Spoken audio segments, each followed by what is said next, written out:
meus queridos, tudo jóia? Primeira coisa que eu tenho que dizer é, sim, nós temos agora uma plaquinha que vai exibir mensagens. Fiquem sempre de olho nesta plaquinha, ok? Ela sempre estará por aí. Segunda coisa que eu tenho que falar para vocês é, estamos ainda com inscrições abertas para os meus cursos, tanto para o intensivo quanto para o super intensivo, e hoje, especificamente, eu vou falar sobre a tão temida FUVEST. Então, pronto, momento de eu revelar sobre o que nós vamos falar hoje. Como vocês já sabem a esta altura do campeonato, agora a FUVEST 2026 tem uma novidade. Além de todas as transformações na prova de redação, que eu já até andei abordando aqui neste canal, a gente tem também a primeira lista de obras literárias 100% escrita por mulheres. Temos uma lista 100% feminina. E aí você pode me perguntar assim, Jana, mas o que que isso significa? Peraí, comeu meu pedaço de cabeça. Pronto. Jana, mas o que que isso significa concretamente?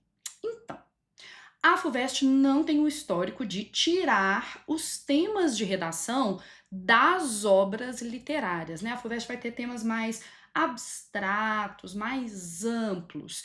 E não acho, por exemplo, que vá cair a questão feminina na prova da FUVEST, porque a FUVEST não tem essa abordagem tão social, tão concreta, tão palpável. Então, contrariando o senso comum, eu não acho que as obras literárias nos deem o tema, mas nós podemos sim usar as obras literárias como inspiração para nossa preparação e também como base para a argumentação. Então, o que que eu fiz por vocês?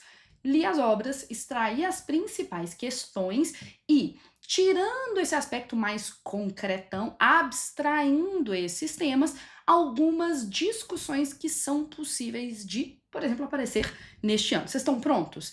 Põe aqui embaixo para mim no comentário. Pronto. Primeira sugestão, na verdade, primeiro trio de sugestões. A gente tem lá, né, por exemplo, o Opúsculo Humanitário da Anísia Floresta, que é a obra em si, mas eu não acho que vá cair concretamente a questão feminina. Mas, pensando numa abordagem um pouco mais ampla, a gente poderia, por exemplo, se perguntar qual é a função social da educação na formação da autonomia do sujeito. De certa maneira, a nossa prova da Unicamp já apontou um pouco dessa discussão quando pediu para os alunos escreverem sobre a maioridade ou a menoridade na obra do Kant. Foi uma questão de redação que fazia vocês refletirem sobre o que é ser autônomo, o que é ser independente, o que é ser maior na perspectiva do Kant. Então eu fico pensando aqui, por exemplo, de uma discussão sobre educação, qual é a sua função na sociedade contemporânea, e aí não tem como a gente não falar que existe uma desvalorização da educação. Essa coletânea podia ter, por exemplo, dados de vários alunos do ensino médio brasileiros que afirmam que não veem na educação um potencial transformador, tá? E, obviamente, a ligação com a autonomia do sujeito contemporâneo, tá? Beleza. Outra discussão. A partir de nebulosas, de Narcisa Amália, que vai denunciar o silenciamento das mulheres intelectuais e a exclusão da voz feminina no espaço literário, eu imagino que a gente está discutindo, em termos mais abstratos, como se constrói uma autoridade intelectual, ou seja, que indivíduo é esse que é o intelectual no século XXI? Pensar nessa discussão, é uma bela discussão, tá? Qual é a função e como se constrói o intelectual, o erudito, no século XXI. E a desvalorização do conhecimento. Se vocês observarem, esses dois temas estão ligados. Que, ó, o primeiro e o segundo dizem respeito da desvalorização do conhecimento.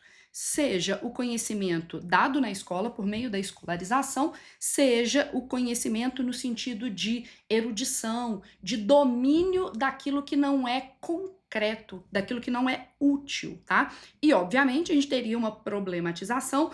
Quem pode ser intelectual nas sociedades desiguais? Quais são os indivíduos que são reconhecidos como indivíduos que poderiam cumprir essa função? Outra ideia, a partir do Memórias de Marta, da Júlia Lopes de Almeida, que até, vamos ser sinceros, vai cair no vestibular seriado da UFMG, na etapa 1. Quem aí vai fazer o UFMG, deixa um comentário aqui embaixo, escreve UFMG. Quem vai fazer o seriado da UFMG, obviamente, porque eu posso produzir uns conteúdos sobre Memórias de Marta. Já li, excelente livro, tá?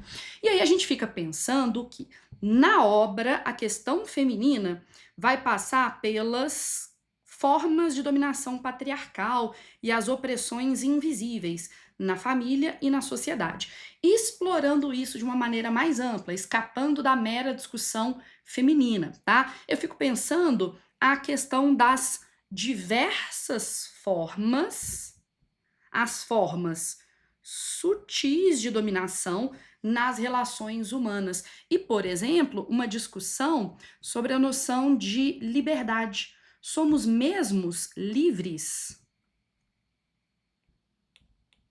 Se vivemos em uma sociedade que nos oprime, nos limita por causa da desigualdade de oportunidades, de status de outros, ok? Bom, desses três, você já vai deixar um comentário aqui embaixo. Qual você acha que tem mais chance de aparecer na FUVEST dentre esses três? O que vai falar sobre educação e autonomia, autoridade intelectual e desigualdade, ou as diversas formas de dominação e como isso se opõe à liberdade do sujeito, tá? Uma outra discussão que eu acho importante aqui, ainda pensando nas obras literárias, é esse conflito. Como conciliar tradição e transformação social? Como, por exemplo, eu avanço socioculturalmente sem perder as minhas raízes? Por que eu tô falando disso? Por causa do Balada de Amor ao Vento, da Paulina Chiziane, e ali a gente tem um conflito entre a tradição poligâmica e o desejo de autonomia das mulheres. Então a gente tem que se perguntar sobre qual é o equilíbrio entre tradição, manutenção das raízes e transformação social, seja no Brasil, seja no mundo, tá?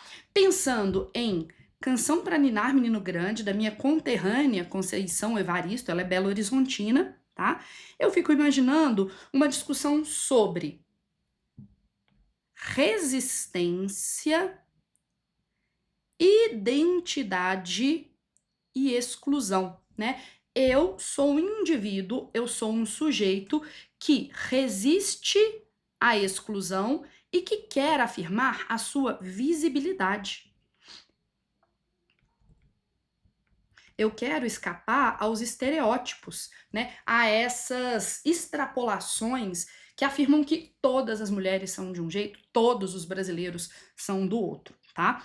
Outra ideia, a gente tem a obra A Visão das Plantas, da Djamília Pereira de Almeida, e aí é interessante que a gente pense nas permanências do passado, as heranças do passado na experiência contemporânea.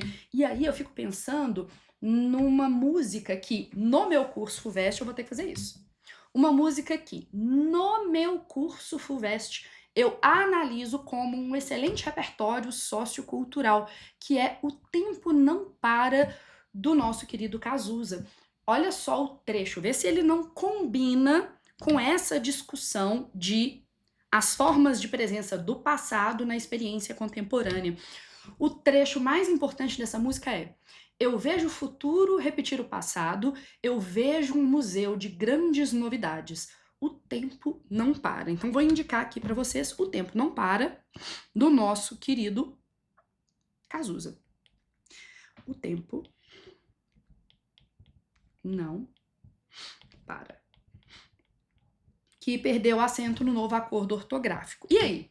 Entre essas 3 indicações, qual você acha que tem mais chance de aparecer? Como conciliar tradição e transformação social? A resistência à exclusão, à opressão e a importância de afirmarmos a nossa subjetividade, a nossa visibilidade, ou como o passado se mantém no presente. Marcas do passado no presente. E aí, últimas 3 ideias de argumentos, né, na verdade, de temas mais gerais a partir das obras. Lembrando, a FUVEST não vai te pedir a questão feminina. Isso é coisa do Enem. A FUVEST vai te pedir, por exemplo, a cultura da resistência, a construção de uma ideia coletiva de resistência como resposta à exclusão estrutural, inspirada em Caminho de Pedras, da Raquel de Queiroz, tá? Então, há as diversas formas de resistência. A resistência aberta, a resistência velada, a resistência violenta, a resistência pacífica. Pode-se pedir quais são as diversas formas de resistência e você defender uma delas como mais produtiva, digamos assim. Além disso, com base no Cristo Cigano, da Sofia de Mello Breiner, tá? A gente pode pensar na construção dessa alteridade, o lugar do outro na construção da identidade do todo. Como a gente precisa se preparar para lidar com a alteridade, com a diversidade, com a diferença e como nós o fazemos de fato. Se o sujeito contemporâneo está pronto para lidar com a alteridade. E por último, temos As Meninas, da Lígia Fagundes Telles, que fala sobre as diversas formas de ação política e o quanto isso afeta os momentos de restrição da liberdade. Então, o embate entre ação política e autoritarismo. Desses 3, quem que você acha que tem mais chance de aparecer? Cultura da resistência, a importância da alteridade ou ação política versus restrição das liberdades. Se você observar, eu tive o cuidado de pegar temas mais amplos, mais cara de FUVEST, e aí eu acho que a partir desses temas você pode reler as obras e pensar quais trechos dessas obras eu posso utilizar para fundamentar a minha argumentação.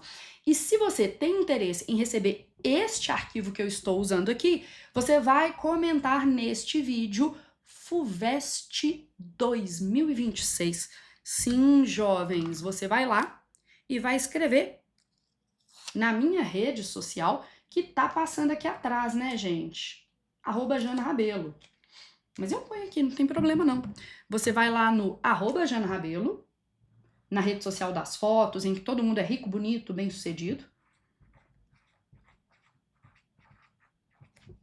Ou então, se você quiser, ó, tarará, @JanaRabelo, e você vai mandar pra mim, FUVEST.